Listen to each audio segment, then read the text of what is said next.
Like to kick off the morning. Welcome, everybody. Thanks for joining us today. My name is Patrick Francey. I am the host of the Everyday Millionaire podcast, as well as the CEO of the Real Estate Investment Network. I've been in business 40 years. Today, I want to talk to you, and I'm going to open with a quote from Tony Robbins, which is to say that the quality of our life is a reflection of the quality of the questions we ask ourselves. Now, that particular quote is really based on the premise that we don't ask ourselves great questions. Today, I'm going to invite you to consider the questions you're asking yourself as you go forward into your life, into your careers. Now, when we start to consider, there's a phrase that many of you, I'm sure, are familiar with, and that is mindset. And considering the mindset that we have to look at as we go forward in our life. How do we adapt and adopt? And we often think about, what are we going to do? How are we going to do it? What is our career? What is our profession? Where are we going in life? And that's common questions. Those are probably obvious questions. But we have to consider who we're being in the context of what it is we're doing. So first, let's just kind of unpack, what is mindset? And if we break the word down a little bit, we start to understand that it is quite straightforward. It is, what are we setting our mind to? And we can look at it and say, well, we're setting our mind to doing something. But let's expand on that and ask ourselves, what are we setting our mind to in the context of who we're being in whatever it is that we're choosing to do? So you can do anything that you set your mind to. And we want to move forward and consider that as much as we want to do something, what is our heart set on? What is it that we really want to achieve from our heart, not from our intellect? And start to consider these things. What is your vision? What is your why? Why is it that you're choosing the career that you're looking at? And why is it that you are actually making money, building the future for you? What is your true why? And how will you define your success? I've had the opportunity over the past 8 years in my podcast of interviewing hundreds of very successful individuals. What I often referred to as seemingly ordinary individuals who have achieved extraordinary results. Now, interestingly enough, I don't often ask, how do you define your success? But one day I asked a particular guest, I said, how do you define your success? And he said, when I wake up in the morning before I get out of my bed, I'm asking myself one fundamental question. Am I being the best version of myself? Am I living my vision? And if I am, then I'm feeling successful. It wasn't about money. It wasn't about growing his multi-$100 million business, whatever that was. Who am I being? Am I being the best version of myself? That was the question he asked himself. And am I living into the vision? So first off, I think we have to remind ourselves that what is the vision for how we or what we are doing as we go forward into the future? There is, to achieve something that you have never achieved before, you must become someone that you have never been before. We often think about, what are we doing and how are we going to do it? The question better asked is, who do we need to become to achieve the outcome that we're looking to achieve? That is a more profound question. Back to Tony Robbins, our life is a reflection of the quality of the questions that we ask ourselves. So if we ask ourselves, who are we being, we have to consider, first off, what is our mindset? 35 years ago, when I met my wife, Stephanie, I had a way of being. And I was a little bit curt, a little bit brought up on the wrong side of the tracks. I was a little rough around the edges. We'll call it unrefined. She lovingly referred to me as her favorite Neanderthal. Many days she asked me, she goes, why do you react that way? Why do you respond that way? And I looked at her and I went, because it's just the way I am. It's just the way I am. And one day she said something quite profound. She looked at me in the eye and she says, sweetheart, it's a choice, don't you? I went, what? It was like, a choice? It had never occurred to me that how I was showing up was a choice. And in that moment, it was a fork in the road of how I was choosing to show up, how I could actually respond in certain circumstances.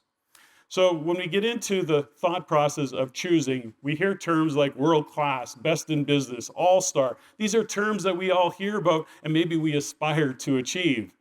What is it, though, that they have that the average or the mediocre don't know? What do they know that we don't know? Are they special? They have gifts, their community. Are they smarter? Are they privileged? Did they come from the bigger family, the most wealthy family? What is it that drove them forward? You can be whoever you decide to be. That is ultimately a choice. You can be world-class, the best in the business. You can be an all-star. You can achieve all of that, but what is your heart set on? Because as we get clear on what our vision is, what we really are here for, our purpose, if you will, and we define that vision. Now, there are barriers to growth to mindset, isn't there? We have all heard the excuses of what it is. It is just the way I am. Ego, what if I fail? What will people think of me? What will my friends, what will my family say about me should I fail? We have fear. Of course, the acronym for fear, many of you heard of it, forget everything and run. Future events already realized. There's acronyms for all these things. I'm too late. I'm too old. I'm too young. I'm not rich enough. I'm not enough. I'm not smart enough. I'm not good looking enough. These are all the things that get in our way. That is ego protecting itself. But we get to choose how we are going to show up. It's always a choice. Now, a set mind, of course, cannot be changed. When you are locked into, it's just the way I am, it's just the way it is, we cannot change those minds. We've all run into those people. So the ultimate answer to the question is, how do all these all-stars, superstars, how do these world-class individuals, how is it that they move forward? It's a decision. I invite you to consider, to be curious about what you're going to decide and how you're going to show up. Who is it that you're going to be? What is the best version of you? At this point in my life, you start to realize that the best version of you is an ongoing journey. It is a path, it is a decision, it is a way of being, it is a way of thinking. It is being true to who you are. As you discover who you are, as you take on projects, you start to realize, who do I need to be to show up? Who am I as an all-star, as world-class, as being the best that I can be? I'm going to leave you with a couple of tools to consider. Ethos. Ethos, Greek word for character, a statement of character of an individual or an organization. It's an ideal. I happen to attach an acronym, make it an acronym, and give it some language. In the word ethos as a statement of character, I use the E as energy. You can choose whatever you choose to define yourself. This is just an example. Energy. How do you show up? Are you going to walk into a room and bring energy into the room? We've probably met those individuals who blame, who complain, who kind of suck the energy out of a room. How are you going to show up? It's a choice. Trust. How do you want to show up in business? How do you want to show up amongst family, amongst friends, in situations? Trust. I'm going to break down that trust word in just a moment. Heart. Are you really being true to yourself? Are you showing up and caring? And is your heart in what it is that you are doing, or are you just going through the motions? You don't like it. Your heart's not really in it. Then you make a new choice. Ownership. Now, for those of you, I'm not here to promote a book, but there's a great book that I think will really change your attitude around ownership, and it's called Extreme Ownership by Jocko Willink. I would encourage you to read that book, but the point is this. Ownership is taking responsibility for whatever is going on in your life. Don't blame, don't complain, no excuses. Our life is a reflection of who we're being, what we're deciding, or what we're choosing not to make a decision around. We have to own the reflection of our life. What is happening in our life is a reflection of those things. And sharing. That is an attitude that there's enough to go around.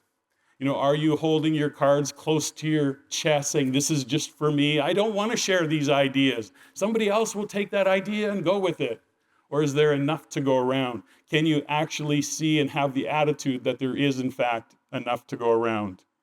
Now, as we go on in life and we get into business and we do all the things that we do, we get to a place where we have to consider the word trust. Because as you sit across the table, as you interact with others, you're saying, can I trust this person? But keep one thing in mind. They're asking the same question of you. So how you occur, how you show up. And I call it the 4 dimensions of trust. And within that 4 dimensions of trust, you have truth. First thing, is this person telling the truth? It's an assessment. The next thing about that, is that person reliable? In other words, are they going to do what they say they're going to do? Did you say, I'm going to show up at 10 o'clock this morning? And did you show up at 10 o'clock this morning? Or did you show up at 10:15? Did you show up at 10 to 10? Is that individual reliable and will follow through with what they said they're going to do? And then, this is a big one, competency. Apologize for the slide. Competency, is that individual competent? Can they actually do what they say they're going to do? It's interesting, it's a dynamic though, is that somebody may not be competent, but are they reliable in gaining the competency?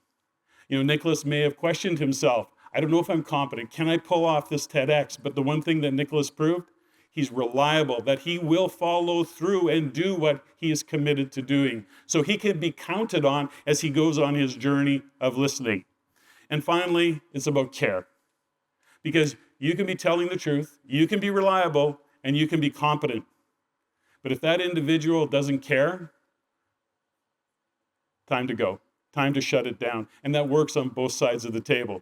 So ladies and gentlemen, as we sit today, as you go on into your journey of career and profession, we ask ourselves the fundamental question of not what is it that you're going to do, but who you are going to be in the context of whatever you do, because you will be doing many things in your life.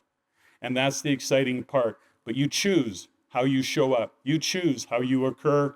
And I invite you to be curious about, are you living and being the best version of yourself? I'm out of time. Thank you very much, ladies and gentlemen.